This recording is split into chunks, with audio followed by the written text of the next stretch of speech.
I fail constantly in gift giving. Yep. Dear Shandy. Welcome back to Dear Shandy, listeners. Hello, Andy. Hello. How are you today? I'm good. It's quite a top you've got on there. Yeah, you have a lot to say about this top. Yeah. You seem to be convinced that it's inspired by something. Yeah, I feel like it's an homage to some form of traffic sign or some warning symbol. I feel like it's just a combo of colors and patterns. Well, but it's you could the tell art yourself. is in the eye of the beholder. So This is I true. see traffic warning, This is true. the beautiful traffic warning. We are joined today by a caller. We are. Aren't you excited? I love callers. I am. I love callers. My favorite. Yes. Our caller today is Vivian. Thank you so much for joining us today, Vivian. Nice to meet you. Nice to meet you. Do you mind giving us your age and your partner's age and your region or city and your story? So I just turned 28 last week, and my partner is 30. We've been together for 5 to 6 years now, and we're living in Portland, Oregon. Ooh, nice. Yeah. And happy birthday. Oh, thank you. So my story. So my partner and I were not married, but we do co-own a house together, and I know there are a lot of opinions on this. But as long as we're responsible and we communicate with each other and, we know what we're doing. I'm confused. I think it works When you out. say there's a lot of opinions, you mean like people Negative opinions. about them co-owning a house? Or not being married and living in a house you own together. I can understand why people would throw their opinions in there. Ugh, those people are annoying, though. They are. They've been together 6 years. They can own a house Everyone's together. got an opinion. That's true. Okay, I will let you continue. Yes, I mean, I think with mutual understanding, it can work. We're dinks, and that's double income, no kids. I bring this up because finances are not a roadblock to the question that I will ask you. Generally, we're kind of like both very simple people. Like, we enjoy the outdoors, backpacking, climbing. I don't think that we're very materialistic. And this will also lead into the question as well. But yeah, that's kind of like our relationship and what we like to do. Currently, right now, I used to be working 50% from home, but now I'm kind of like mostly back at work. And my partner is working night shift, 12 hours a day. Whoa. And 3 to 4 days a week. So take it easy on him. He's really tired. Is he a doctor? yeah. Or is We're both engineers. okay. Okay. Very cool. Yeah. And so with these kind of relationship points in mind, I could probably lead into my question. We started dating 5 to 6 years ago. And for the first year, I would say we were giving each other gifts, mainly on birthdays and holidays like Christmas. So not like, frequently, but on the important dates. Generally, the gifts would be more on the things that we enjoy or would really like outdoor gear. And so it wasn't too stressful, I feel, when it came to gift giving. But then I think over time, my partner realized or started getting stressed about gift giving. He brings up a lot of good points, actually. Like, for example, there's anxiety that comes with trying to match like monetary value sometimes, or feeling like you have to meet someone's expectations for the gift, or even surpass expectations oftentimes. And then, there's sometimes like disappointment with gift giving. And, sometimes you try to be really nice about it, but sometimes the disappointment is like all over your face, right? So I don't know what you're talking about. I'm like 20 for 20 with gift giving. I'm laughing because Andy knows probably how your partner feels. I know his pain. Can you confirm that you have expressed disappointment, or maybe just express some version of a gift you've received not living up to those expectations? Oh yeah. Okay. I mean, I'll be honest. He has said that I have high expectations, but I actually feel like I have low expectations based on previous relationships and how I was raised. But it has a reverse effect where it actually takes a lot to surprise me. Okay. Yeah. No, Yeah. we sound similar actually. Like when you say you have high expectations, suspect you mean you want the gift to feel meaningful and for you to feel seen by and for it to feel like a thought was put into it. Yeah. Yeah. I would say like the thought means more to me than the monetary value. And putting effort into it actually is another thing too. Like it doesn't have to be like, oh, I'm gonna buy something online and this is your gift. Like if it was something like, I'm gonna surprise you with this little picnic outdoors and a small gift or something, like I think that's like cute and great. And like you put effort and thought into it and you know me. So I think that's a big part of it for me. Yeah. Stressing me out. Andy's stressed. Okay, Vivian, keep going. I know there's more to this. Yeah, he has a lot of anxiety and a lot of stress that comes with gift giving. So we kind of talked about it over. And, I definitely agree with him on a lot of these points because I do find myself, especially, family Christmases, I tell them like, don't get me a gift and I won't get you a gift. So I don't have to worry about getting, figuring out what everyone wants. And I've definitely bailed on some of those gift exchanges for Christmases in the past. So I definitely understand like where he's coming from. So yeah, we talked it over and the result of our discussion was that we decided that when it comes to birthdays and Christmases, we would talk about what we want and then go through with it together. So for example, one of like his birthday several years ago, he needed a new backpack for backpacking. And I was like saying like, hey, like, do you like this model? I can get it for you for your birthday. And he's like, yeah, I like that. And so it's more like a discussion rather than like, I'm doing this on my own and trying to find something for him to surprise him. So you've taken the risk out of the process, but you've also taken the surprise out of the process. Yeah, kind of exactly. A bargain. Okay. Yeah. I respect Yeah. That is a sacrifice. Yeah. Keep going. Yeah. And I think, the surprise factor is nice to have. Oh, sometimes. yeah. You don't have to convince me. I have a quick question. When you did have that conversation, how far into the relationship was that? Maybe a year or a year and a half into it. Okay, so now we're talking for the last 4.5 or so, or 4-ish years. This has been the arrangement that you have, correct? Yes. Okay. Yeah. And it's coming to a head now? Yes. So I think now, like in the past year, a lot of things have changed. The pandemic hit and we got a new puppy this year.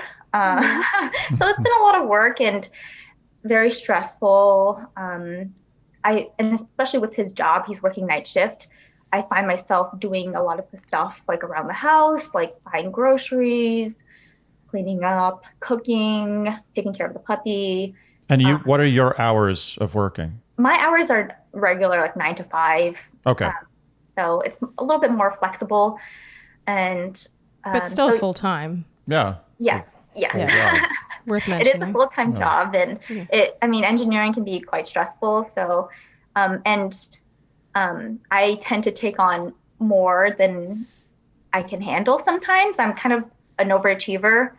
So, I often find myself really tired, and overworked and feeling like I kind of want attention or, for him to kind of take care of me. And I'm not saying that he doesn't. Like on his days off, he will, help around the house and do nice things and take care of the garden and such. So I do appreciate that. And he does show me that. And, the small things are really nice. So I'm not saying that he doesn't do anything at all. It's just that this past year has been a lot. And I try to cater to his schedule oftentimes to help him out because I can definitely see the mental and physical effects of working night shift, and it's not pretty. And we definitely discussed this. So he's going to try to find like a different role where he could be financially successful, but also have a normal schedule. Mm-hmm. And you guys basically don't see each other much, I guess, during the week, because what are his hours? 7 to 7, the night portion. So you have 4 days a week? Excuse me? You said 4 days a week? 4 days a week, yeah. 4 to, like, every other week is 4 and then 3.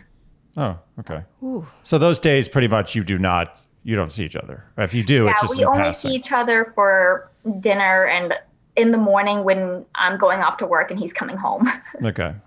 Okay, continue. Yeah, so because of, all the big changes in the past year and feeling overwhelmed sometimes and stressed, and with my birthday that came up and passed, I was thinking that, I kind of do want something for myself, but from him as like a gift or an act of kindness or something, for my special day. And I don't want to ask him about it or like to tell him or discuss with him what I want. I just kind of want him to know me and to surprise me. Are you an Enneagram 4? Enneagram 4, yeah. Are you? I'm actually a 3 wing 2. What? Ah. Okay. That also adds up with the overachiever part. You did sign a contract that there would be discussions of presents and no surprises. I don't think I signed the contract, but I think he knows I do like surprises. He understands that, but I also don't want to stress him out. So oftentimes I'm like, don't get me a gift. We'll talk about it. But in the back of my head, I do want a gift, a surprise. Okay, so does that bring us to present day? So mainly your question is how can you get him to read between the lines and sort of make you feel loved with the love language that you would feel loved with, basically, correct? Yeah, so my main question is, I don't know how to balance my expectations sometimes with gift giving because growing up, my parents were more on the conservative side of gift giving when it came to me in particular. I have a younger sister, so they would always give her the grander gift. And then like I would just get like a Britney Spears album or something, whereas she got like a PlayStation. Ooh. And so my parents kind of thought that, she can handle her expectations. So if we just kind of spoil the younger one with this grander gift, then they'll end up sharing it anyway. So it all works out in the end. So my expectations for gift giving is pretty low, and I don't expect too much. So, and I don't even know if it's part of my love language, actually. It's just more of like every now and then I do want that surprise. You want to feel appreciated. Yeah, exactly. Yeah. And it doesn't have to be like an expensive gift or anything. Like I'm very low maintenance, I guess. I don't like, fancy purses. I don't, I prefer like, the whole picnic idea over something big. So how do I manage my expectations with gift giving? How do I also get him to know me enough and not be, or not have anxiety with that? Honestly, I also want your perspective on gift giving because we have a very unique situation with that. So I definitely would appreciate your perspective and, Okay, so my first question for you is, have you brought this up with him in any kind of capacity? It needs to be asked. Yeah. He definitely knows I like the surprise. And the fact that we already discussed, the anxiety and stress and came to this conclusion that we were going to discuss our gifts before, or remove the surprise aspect out of it. We have discussed it extensively in the past. And I think he thinks that my expectations are way too high and I'm like constantly disappointed in his gifts. And I'm like, that's not always true. I do appreciate the effort that you put into it, even though I do wish that you knew me a little bit better. Yeah. And one more question. Since you made that arrangement around a year and a half into your relationship, and you said you've been starting to feel a little bit of resentment, I would say, in this last year, given how the year has looked and what you've been taking on around the house, would you say that your resentment coincides solely with that? Or were you already feeling a little like a bit of like a tiny bit of disappointment around gift time because you were like, like there was no surprise? Like, was this something that was already within you before it came to a head? Okay. Yeah, I think so. I think it's more of me compromising with him and just kind of like understanding where his stress and anxiety comes from. I also, I'm also kind of like the person who, I'm a helper, yes. Mm-hmm. I like to care for people and go above and beyond to make people feel at home, even in my relationship. So sometimes I feel like I sacrifice my own well-being for the well-being of other people. That's probably kind of why I agreed to it. You wanted to be easygoing and you knew it caused some stress. And so you wanted to take the stress away from him. So you were like, tell you what, you don't have to surprise me. We'll just discuss it. Basically, I can see how and why you came to that conclusion early in your relationship. But as we talked about with that marriage and family therapist months ago now, I really think it's important to remember that a relationship is pretty much a series of arrangements of different varieties. And you had an arrangement instated fairly early in your relationship, honestly. But basically, you no longer are feeling super excited about that arrangement. I think it is important to verbalize that, and I know you've sort of touched on it, but the vibe I'm getting from you, and you can, by the way, jump in at any time, but the vibe I'm getting from you, Vivian, is that you downplay your expectations because you don't want to be that person with high expectations, but there's nothing wrong with being that person. Like you've spent a lot of this call so far talking about you don't need the materialistic things, and it's about the surprise, it's about the little things. Those are still expectations, but just in a different way. And it's totally valid to be like, actually, I do care that you surprise me. And those are the things I care about, and really just express that, because right now it kind of sounds like you're expecting your partner to read your mind. Yeah. Especially given you had an arrangement early on that was pretty much the polar opposite. And I understand the feeling of wanting to be seen and understood and known more than you know. We're very similar in that way, hence why I thought you were an Enneagram 4. But that doesn't mean that, for example, I married Andy and I don't feel like I've ever been as known in any relationship, but it's not like that doesn't mean I'm here and there, not every day, but regularly telling him the ways in which I can feel better seen and understood in our relationship. Do you agree with me? Oh yeah, you're not afraid to tell me. and it's true. And it helps. If done well, if done appropriately, in a peaceful manner, in an approachable manner, it helps. It gives me the cues I need to improve my game, my marriage game. We interrupt this program to bring you an important message about the brand that makes the bodysuit I am currently wearing and continue to wear on the regular. Frankly Apparel is known for making apparel that you don't need to wear a bra with, which is pretty much my favorite thing ever. I mean, is it really that much advanced technology that was put into this to make it look like that? Like, to me, it seems like, why has there ever been a bra if this was a thing that could be done? Why has there ever been a bra? Yeah, I mean, it's super supportive. I love that there's no risk of things showing. I want to see more Frankly. And I'm not just saying that as someone who's selling Frankly, because this is really something that should be out there. You have liked this from the day you first saw it. I didn't know what was going on. I just kept looking. Well, you assumed I was wearing a strapless bra. I didn't see the bra, but something was happening. Yeah.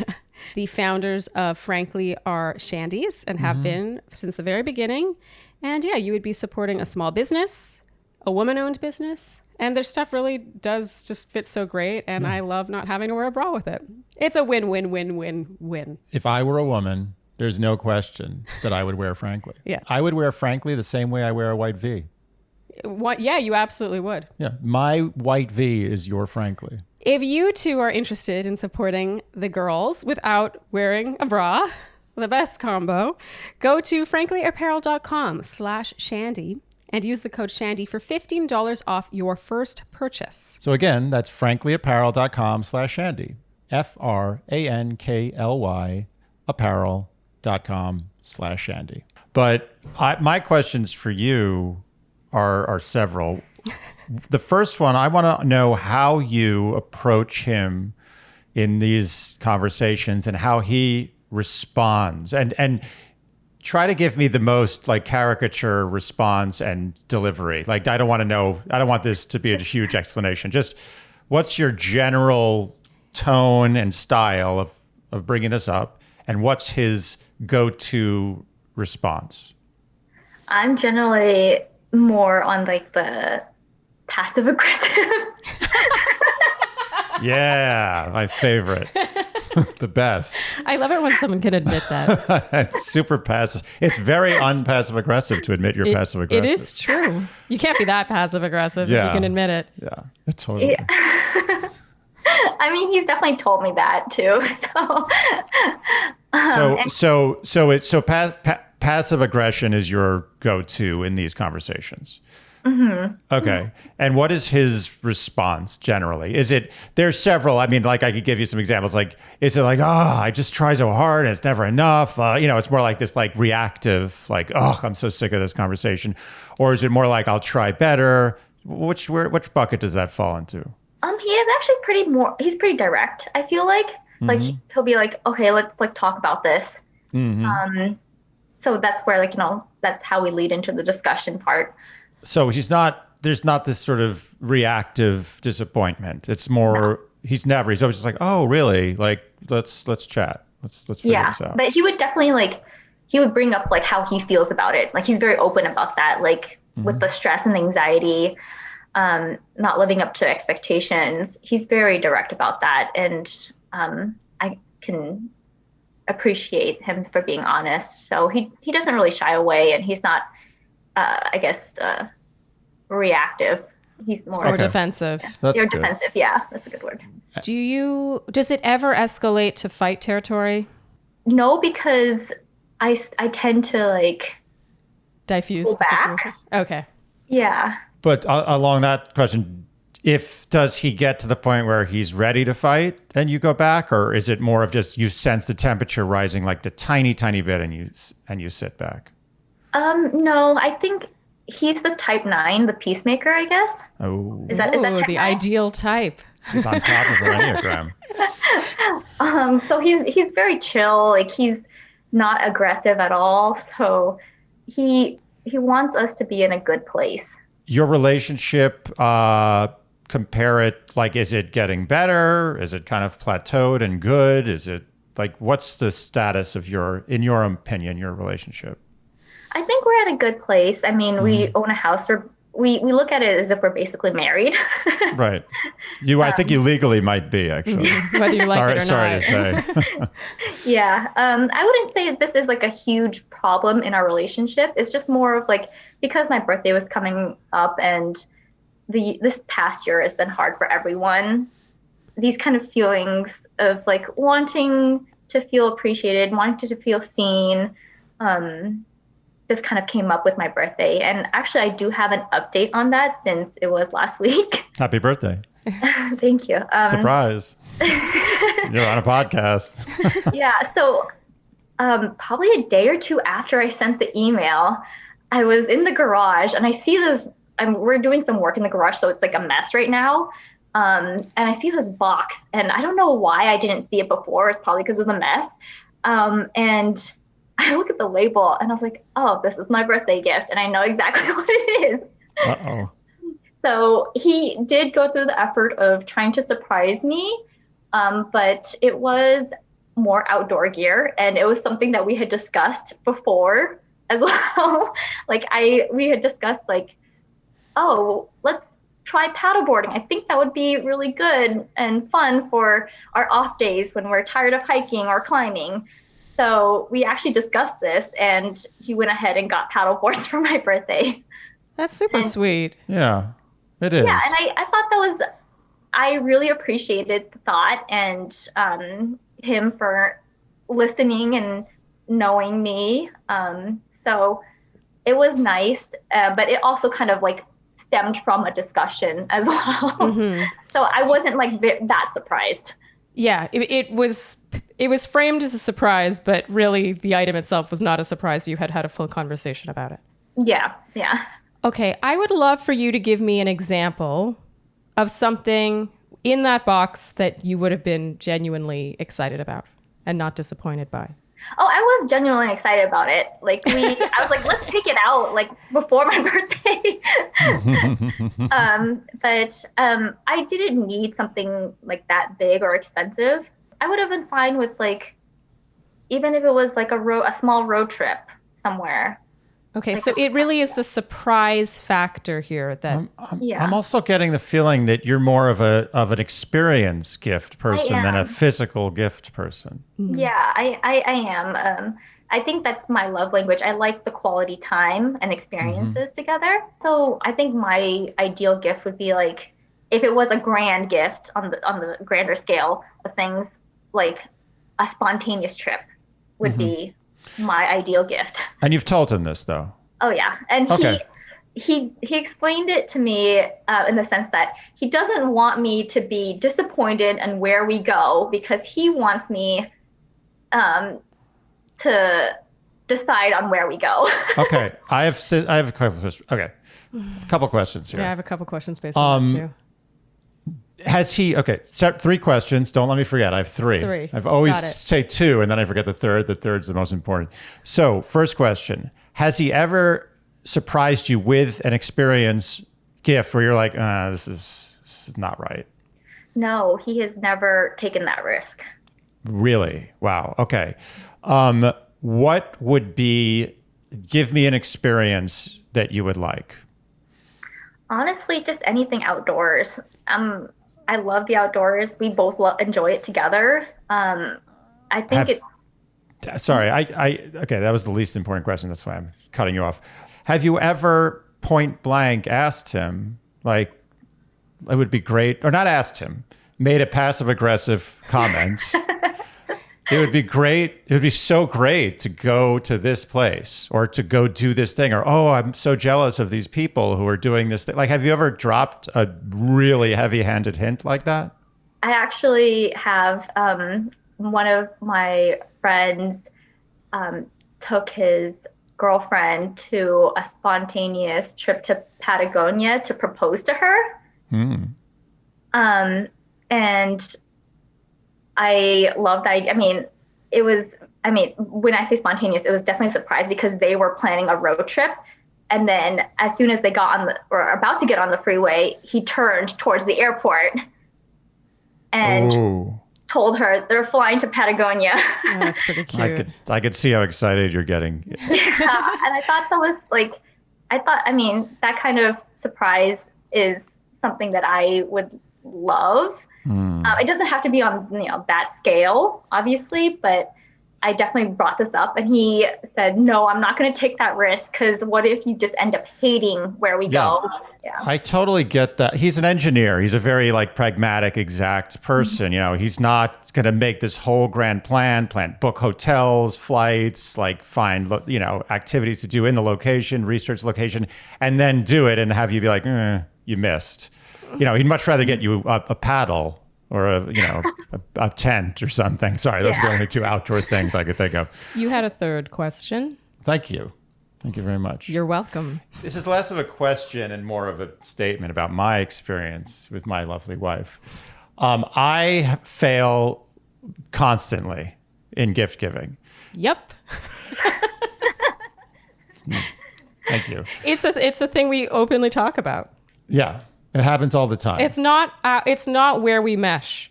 in our way of feeling loved by each other. And the problem is, again, this is not a question. This is a statement just to give you an idea of get into the mind of your partner, possibly, to see what he's feeling. But I feel that no matter what I do, no matter how I try, it's all for naught because I always will fail. And it becomes this thing where I almost feel like a hostility towards the concept of getting gifts. I'm like, oh, here comes another gift thing where I have to stress about it. I have to spend a lot of time researching and then end up completely missing the mark. And it's frustrating for me because I disappoint you, number one, but it's also frustrating for me because why am I so stupid? I can't figure this out. Like, I know her inside and out, and I still can't seem to figure out how to consistently get her good gifts or experiences or anything.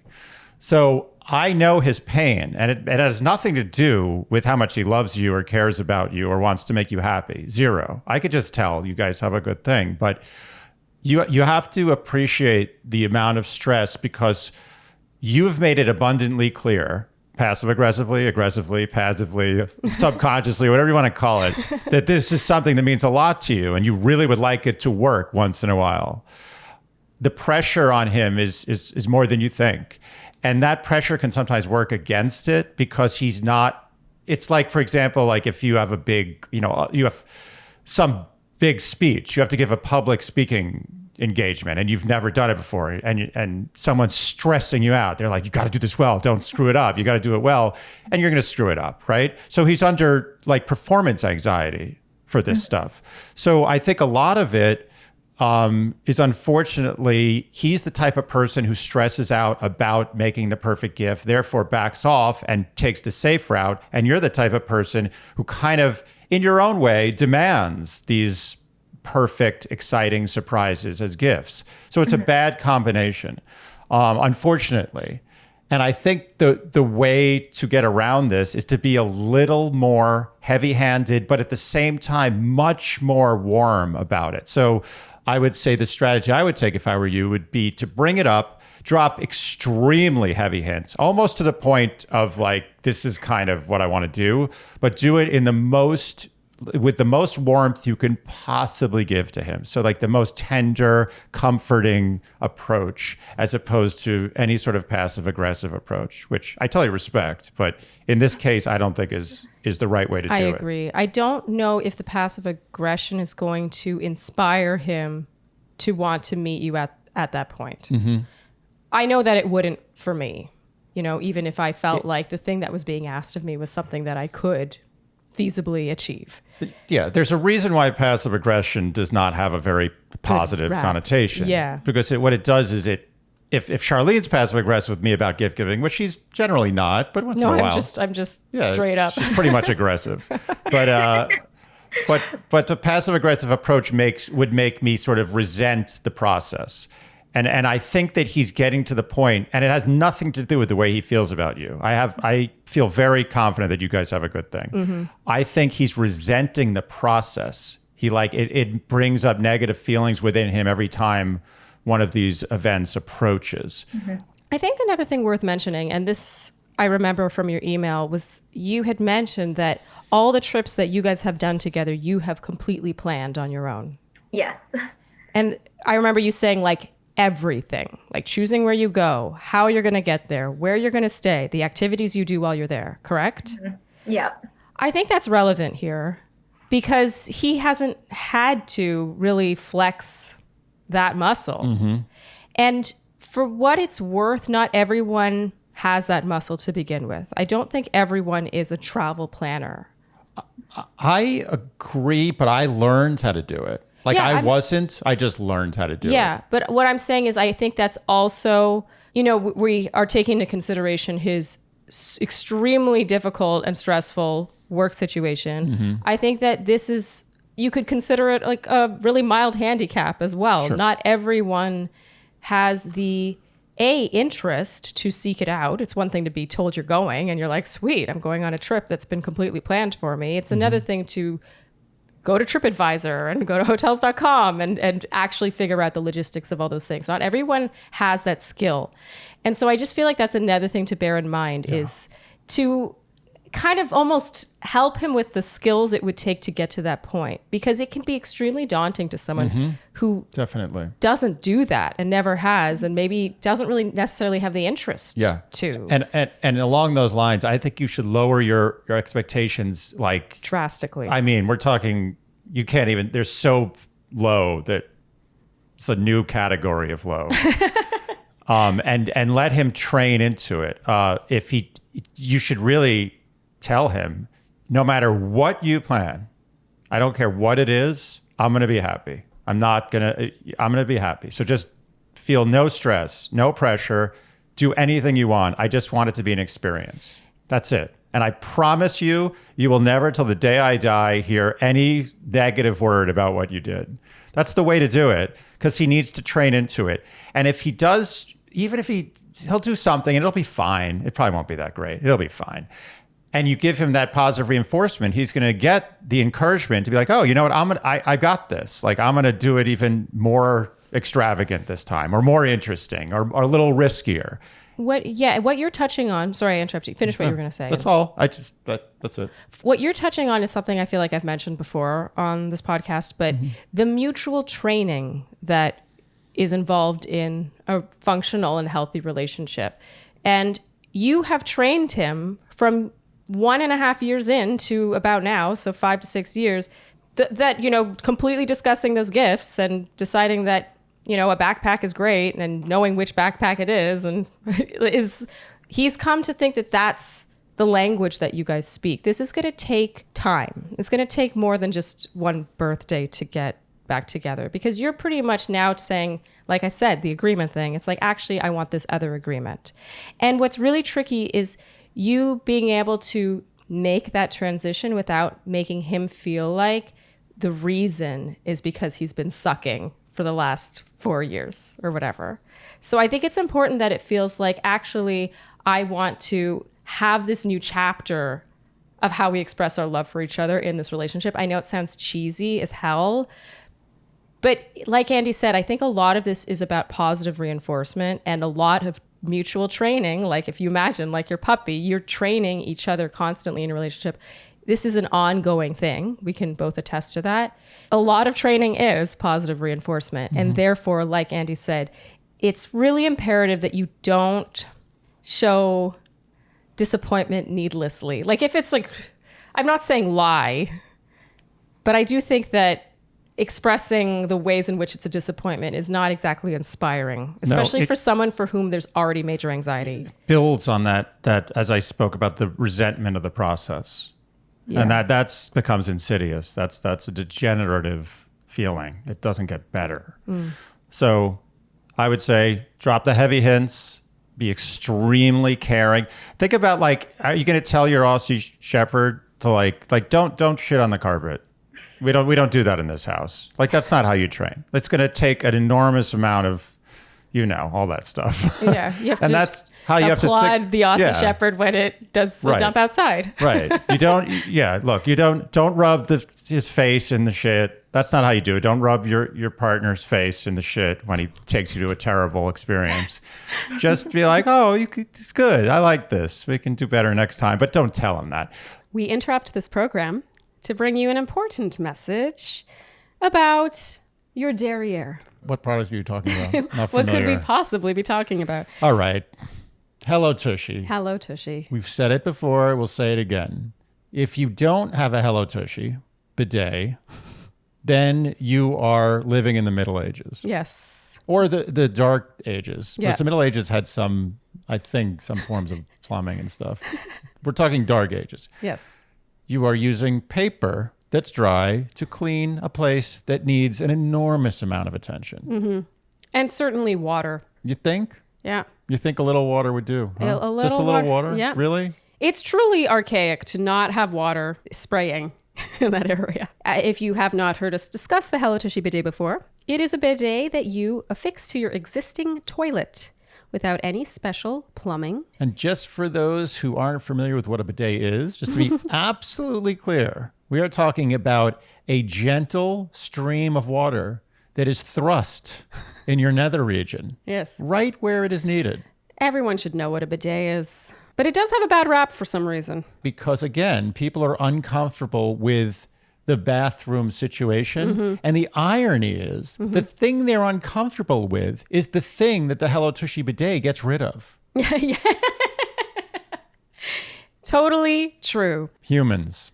And it is swamp ass season. Still just clinging on to swamp ass We've got season. a couple more weeks of swamp ass season. So, defeat swamp ass. Go to hellotushy.com/Shandy to get 10% off plus free shipping. And this is a special offer for our listeners. So go to hellotushy.com/Shandy for 10% off. That's hellotushy.com/Shandy. I personally think a good transition or a good test run for this would be a hybrid of what you guys are doing, meaning you discuss what you would like for your birthday, meaning I want a road trip or this experience, and I want you to plan it for me. So sure, you lose the surprise factor. However, the rest of it is bespoke for you. You know, he can pick the activities you do or how you get there. And those little things can be a surprise, even if the overall trip isn't. And then by doing that, he develops a little confidence in planning a trip, and he gets rid of the risk of you not liking where you're going because he knows that you're into where you're going. And I feel like you're happy because then you get a trip. And then down the road, it can become more of a surprise once he gets a little confidence. I really believe in this training strategy. Think of him like your puppy. Really, I'm not kidding. No, And that's vice actually really versa. good advice. And I think vice versa too, because he needs to also train. I do think, you know, your question was as much about your expectations. He needs to retrain your expectations too in how he executes on this. I have a heart for your guy in this situation, I've got to say. We all can agree that this is a low-level problem. You know, you in the grand scheme of things. We've gotten a couple of people who have similar problems. We're always like, oh, you guys are in a good relationship. Yeah. That's a good relationship. Yeah. When this is the concern. Yeah. My gifts aren't good enough. No, I'm not belittling. It's great. Congratulations. Your Yeah. relationship Congratulations is that this is the problem you're calling about. Yeah. But I do want to reiterate what I said early on. The two things. The first is that be conscious of expecting someone reading your mind as reading as understanding you, because they're not the same thing. Andy, I feel, understands me, but he understands me because I express myself. It's not because he's psychic.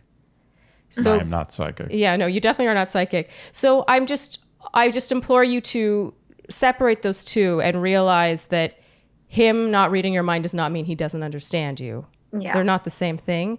And the second one is, it's okay to be someone with expectations and someone who, I can't help but think if your sister was getting a PlayStation and you were getting the Britney Spears album, which is amazing by the way. Was it Baby One More Time? It was her first two. Classic.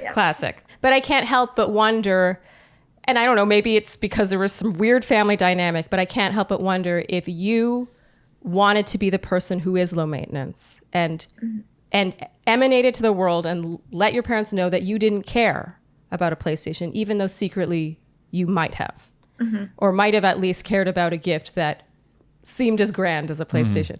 It's totally okay, I think, to have those needs and wants, especially in your relationship. So I would kind of reflect on that a bit more and be a little more easy on yourself in wanting those things. Yeah, I think maybe the approach I need to take is a little different. I think before it was more of like, I was kind of passive aggressive, but I also was directly telling him like, this Patagonia trip was a great idea. But I think it's more of like, hey, like giving him the opportunity to plan something rather than telling him like, I want this. I think you might need to be a little more literal in these early stages, meaning for Christmas, I want to go to this place. Okay. Your gift to me will be that trip. You know, you cannot fail. You can't fail. You know what? I'm going to send this guy. Give me your address. I'm going to send one of those letters where it's like cut out letters from newspapers and magazines. It says, take Like a your ransom note? girlfriend to Patagonia or else. Vivian, is this more or less what you thought we would tell you today? What were you thinking? Yeah, what were you I'm thinking? actually pleasantly surprised. I wasn't quite sure exactly what you would say, just because I always thought our arrangement was very unique. I think it's not to make you feel like less of a unique snowflake, but it's not as strange as you'd think. No. I know my sister and her husband for years now. Literally their gifts to each other is just like a household item that they have agreed they need. It's a very unglamorous. I think one year it was like a pizza oven. That was their sort of luxury item. It's not uncommon for a couple to get in a sort of pattern. I don't want to call it a rut because for some relationships it's totally healthy and great and that's all they need. But a pattern or a comfortable place where gift giving is no longer really gift giving. It's more like making a joint purchase that you've discussed. Sure.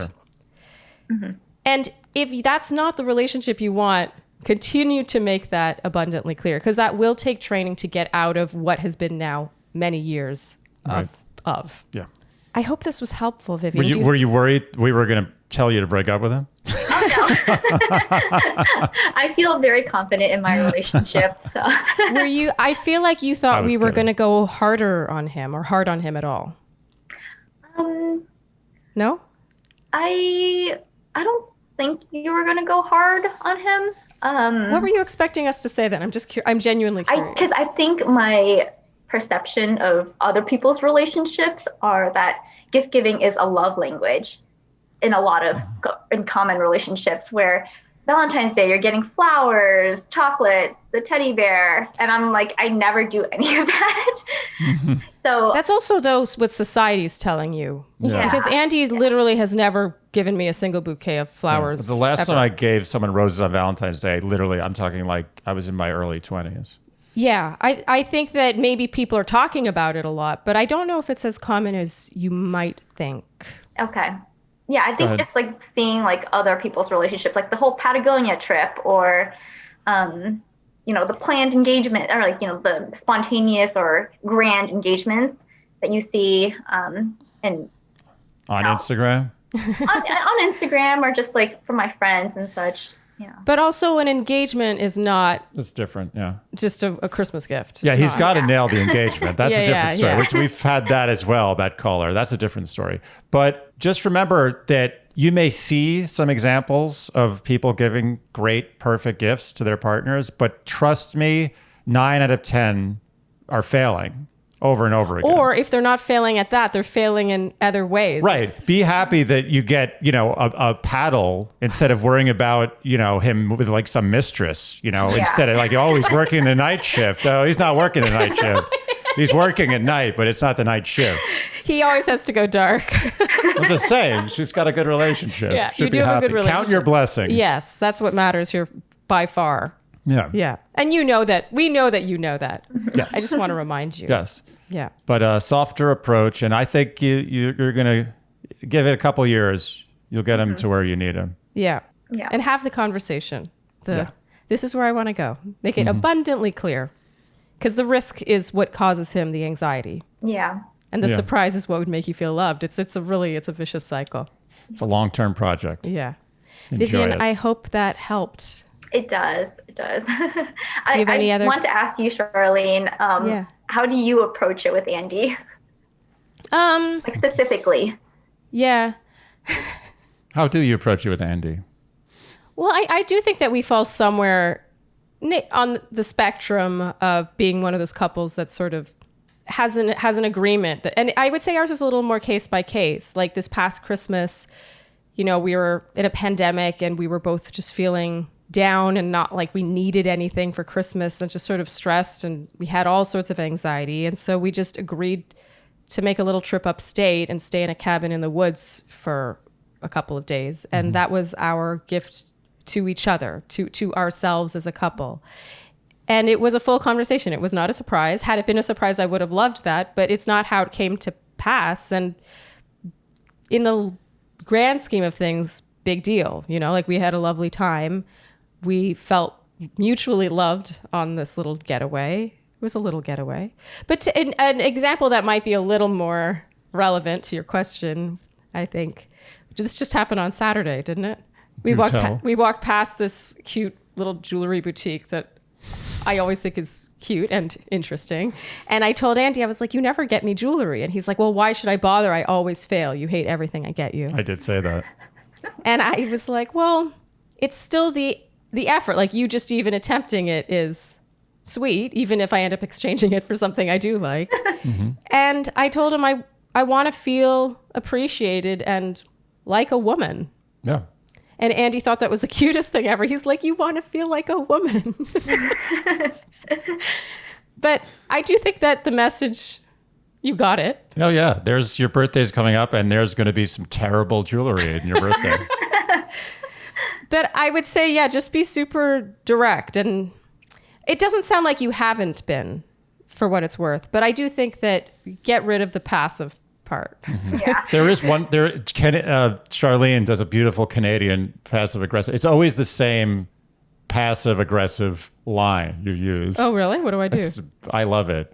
It's always like she looks at the president, she's like, whatever. She gives like a very honest, like, it's nice. And I could tell she doesn't like it. And then like a day or two later, she'll be just sort of doing something and saying like, I don't understand. I'm the easiest person to get gifts for. I'm like, oh, apropos to nothing. Okay, thank you.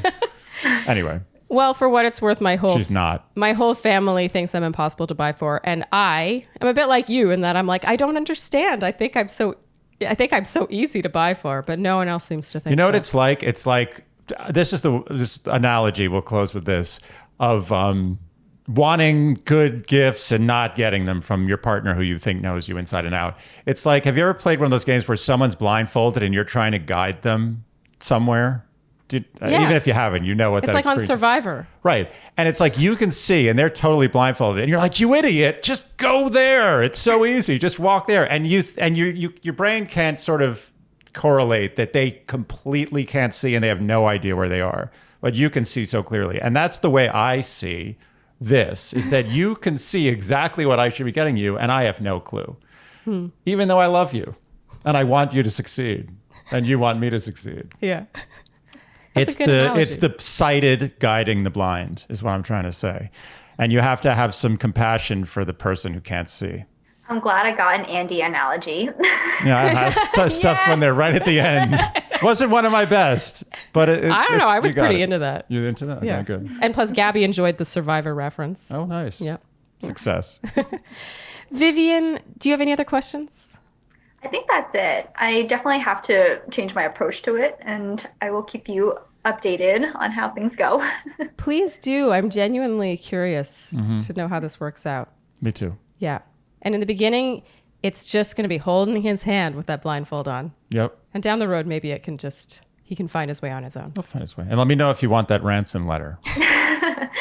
Yeah, I'll let you know for sure. Okay. Okay, Vivian, thank you so much for joining us, and good luck. Thank you. Nice meeting you both. You too. Nice to meet you. Bye. Bye. Oh, that feels good. It does. It always feels good to take this. The relief from pain is, I find, often better than just pleasure. Oh, 100%. That's why getting a massage when you're actually sore feels better than just getting a massage. Yeah. Or sitting after a 15,000 step walk. Oof, oh, yeah. It's better than stuff. Sitting when you haven't had a 1,000 step walk. Yeah, or just sitting but you need to do some work. It's like you don't even think about it. It's like, oh, that is a good sit. That was a really cute. First of all, she was lovely. Lovely. That was a really cute question. And again, an indicator that the relationship is pretty solid. It's the lowest, I find, of the whole spectrum of relationship problems. Yeah. This is the absolute lowest, which means the relationship is the strongest. And here's the thing. She wrote in a while ago, we takes time to schedule these things. And obviously it was something on her mind that it wasn't like an in passing question she had, which further solidifies how good the relationship is. Yeah. Do you know what I mean? I agree. That's the resounding question that she has about her relationship. I agree. Yeah. I mean, with us, it's like I've taken it, I think, a step even lower than the gift. I find the most difficult issue I have in our relationship is the fact that I often go to the bathroom and there's no toilet paper. My biggest problem. It's not my strength replacing toilet paper. I always intend to, and then I get distracted. Interesting. You're always distracted when the toilet paper roll is extinguished. There's always something to be distracted by. It's not that much to be distracted by in the bathroom. It really isn't. It's one of the most, it's the least The distracting distraction happens places when in you the house. leave the bathroom. Suddenly there's emails, there's life, there's errands. But before you leave the bathroom, you say to yourself, I'm going to go get a roll of toilet paper. Yeah, and then somewhere between that thought and where the toilet paper lives, I get distracted. So you're saying you have committed to getting the toilet paper, but by the time you get there, you've already been distracted. Every single time you replace a toilet paper roll, I had the best of intentions to replace that same roll, I swear. Sort of like you have the best of intentions in getting me a gift I'll like. Full circle. I like that. Yeah. So I think she's gonna take our advice, and I feel strongly about our advice. Yeah. I mean, I don't know if the advice we just gave was rocket science or anything. I don't think it was, but it's the thing she should do. It is the thing she should do. And I do think this is more of a baby steps thing than maybe she would think or would realize. Yeah. It's sort of like, when you try to change a habit, if you've been doing that habit for 4 years and it was an agreed upon habit, it's going to take more than one birthday to change that in your partner or for your partner to change. So some hand holding needs to be done here, especially with while he has that blindfold on. I liked your advice. That was good advice. Oh, thank you. Did you like mine? Oh, is that's you're just fishing for compliments on your advice? I thought we were on the same page, but I thought your advice was excellent, and I just piggybacked, and you piggybacked on mine, and that's how it's done. So we missed this because it was after we wrapped and before she left, but she shared that her boyfriend does know that she's on this podcast. Well, that's what I was saying, that this is the most passive-aggressive move in the history of relationships. To tell him, oh, I'm going to go on this podcast. What are you going on the podcast about? Oh, you'll see. It's true. It is sort of like the cherry on top of the passive aggression Sunday. Is to be like, by the way, you should check out episode 50 whatever of Dear Shandy. Well, it's super meta because she went on a podcast where we told her to stop being so passive-aggressive, but she told him about the podcast. So the move is passive aggressive. It's a cycle of like she's trapped. That's actually spectacularly passive aggressive, and I'm here for it. I think that's hilarious. It's amazing. Yeah. It is funny to me when people, like, I respect it. Like, it's very sweet and respectful, I think, when they're like, by the way, I'm going on a podcast to talk about a concern in our relationship. That's so honest. But I always kind of wonder how that goes down. Oh, yeah. It's just, she probably just had like his eyes glazed over, like. Like, do they listen together? I would have to imagine, yeah. That'd be funny if she's like, now go into your room and listen to that podcast. I'll be out here planning a trip to Patagonia. That's a cute question. Yeah. I like that one. Light. Yeah. There's a time and a place for a light question. And they're dinks. I've never heard that. That sounds like a slur, but it's not. It does sound it sounds more offensive than any other word that's considered offensive. It sounds like it should be offensive. Yeah, but it's not, apparently. That's the thing. Yeah. Double income, no children. I'm going to keep saying that. Dink. It's really like liberating to say a word that sounds so offensive that no one's going to be offended by. Dink, dink, dink, yeah. dink, dink. Dink, dink, dink, dink, dink. We're dinks. Yeah, we are. Look at you filthy dink. So dinky. I think we can probably wrap there. Yes.